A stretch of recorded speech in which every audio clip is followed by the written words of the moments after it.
Uveka, let's reflect on Cape Town first. Good afternoon to you. The people of the city expressing to you their voting sentiments. From what they've told you, though, over the past 2 days or so, do we have any clearer picture as to the position that is likely to emerge in the Western Cape?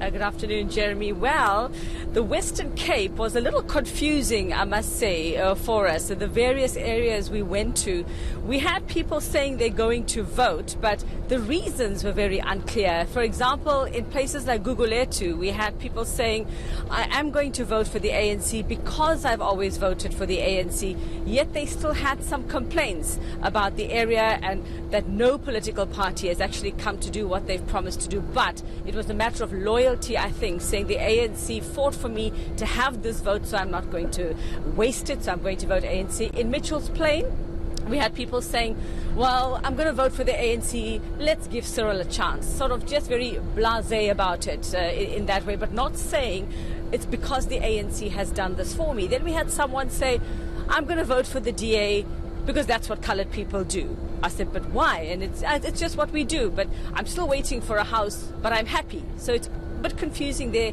And then people saying they'll vote for the EFF because, well, they've promised me that I'm going to get land, I'm going to get a house, there's going to be education, but the draw card was because it was all going to be free. They're going to give me free this and that. So that was the sentiment. Even a homeless couple who've been living on the streets for about 6 years saying they are going to vote. When I asked them, what address did you give to register to vote? But confusing for them, but they were adamant that they were going to vote, and they were adamant that they were going to vote DA because maybe something will change. All right, Uveka, on the beautiful garden route right now, as we can see outside the bus windows, as I said, you're on your way to Port Elizabeth, and Nelson Mandela Bay itself has had its fair share of governance battles, and I guess one of the issues that we need to probe very closely to see what sort of impact coalition governance has had on where people are going to place their vote. I have absolutely no doubt that many people will be disaffected by the municipal coalition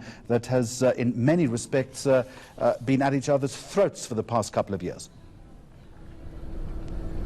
Yeah, we'll have to see what happens. I mean, Mongameli Bobani is from the UDM and has just been mayor for about, what, 7 months, if my math is correct, I think, after finally toppling Athol Trollip last year, after that saga, if you remember, of those various attempts and those motions of no confidence. So he's already been out and about promising people various things. Just last month, promising going out to communities, and there have been some service delivery issues, which are no different from other areas around the country as well. It's about sanitation, it's about housing, it's about education, it's about electricity. So we'll wait and see. I'm very curious to hear what people in Port Elizabeth are expecting of him. I mean, this is not a mayor that they themselves have chosen. It wasn't the party they chose that they wanted the mayor from. So I'd like to know how they view him, because he's been controversial himself, and the broken relationship between him and Athol Trollip as well. And I mean, just last week we had the president